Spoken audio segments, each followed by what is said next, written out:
ఈ ప్రయోజనకరమైన పనులు చేయాల్సిన పని ఏంటి? ఏంటి ప్రయోజనం అంటే, నీ జీవము ఇక్కడుండగా, జీవిస్తూ ఉండగానే నిత్య జీవము కోసం నువ్వు సిద్ధపాటు పడవాలి. ప్రేమించు. నిన్ను వలె నీ పొరుగువారిని ప్రేమించు. నువ్వెలాగా నీ శరీరాన్ని ఆహారముతో పోషించి నడిపిస్తావో, ఎలాగా వస్త్రములతో నీ శరీరమును అలంకరించుకుంటావో, నీ తోట ఉన్న వారిని కూడా అలాగే చూడాలి.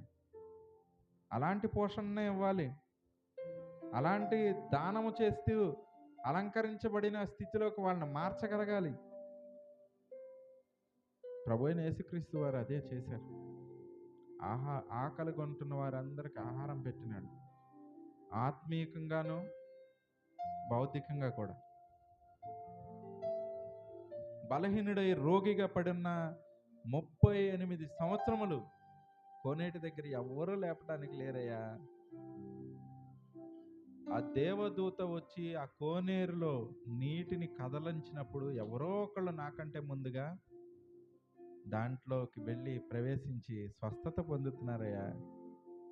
నాకు ఈ గతి గత 38 సంవత్సరం నుంచి ఉందయ్యా. నా పరిస్థితిని మార్చేవారు లేరయ్యా చెప్పుకున్నాడు.